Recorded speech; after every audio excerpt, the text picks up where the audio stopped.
Hi, I'm Jonathon Ellison, and I am the Director for National Resilience and Future Technology here at the National Cybersecurity Centre.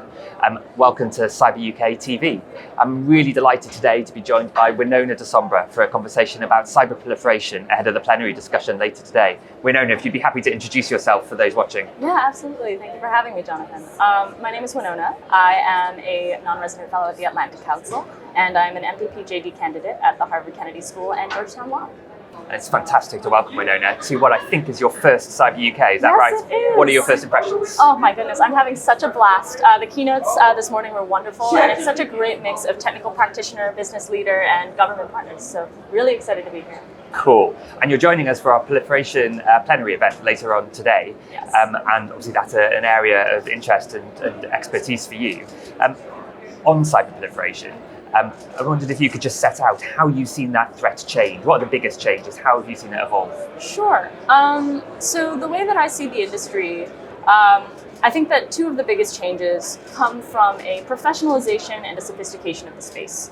And so when I say sophistication, I mean that you see a rising number of zero-day exploits being attributed to private sector actors, which is a stark change from 5-10 years back where you were mostly focusing on government-sponsored activity. On the professionalization side, you see a series of vendors offering not just one cyber capability, one part of the exploit chain or one part of the cyber operation, but a whole suite, an end-to-end spyware solution, so to speak. And this consolidation of services creates a dangerous environment that lowers the bar to entry for a lot of governments that couldn't before spy on their neighbors or their domestic populace. However, on the professionalization side, not only are you seeing a consolidation, but also a bifurcation of a contractor-subcontractor market, where for a lot of these companies who are trying to provide end-to-end, sometimes they actually can't do it all, and they'll hire out other companies who are doing maybe one piece of the whole pie to be able to fulfill that end-to-end piece. And so it becomes a very complex space that is growing and becoming a very interesting problem from a national security perspective, as well as a hacking and technology perspective. Just to set it in kind of context, how Sure. worried should people be?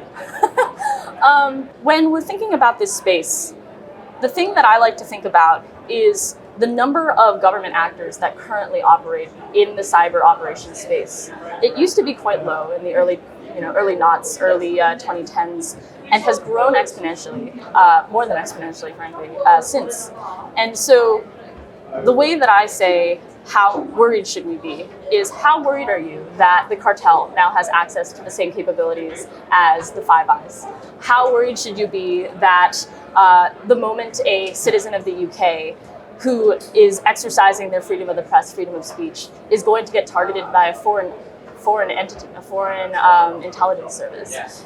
How worried are we about the encroachment of civil liberties as well as national security by foreign agents that we didn't used to worry about before? And I think that that's what this space provides to these actors in a way that is rapidly developing, and I think we should be quite worried about it.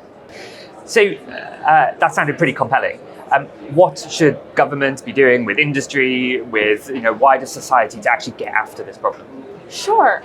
I think to start off with, that the UK and its partners have already been doing quite a lot in this space. I mean, even in just the last month, you're seeing from the UK-France Summit, from the Summit for Democracy that was hosted in the US this past month, that there's a shift from regulation of the tools of spyware, which has been kind of the norm for the last decade, to regulation against abuse and misuse of offensive capabilities.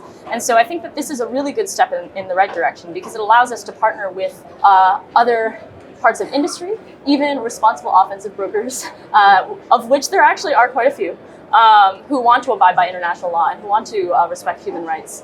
And so moving from this tool-based approach to an abuse and misuse approach is going to allow the UK and its partners to have more technical depth and nuance, while also abiding by our values in cyberspace.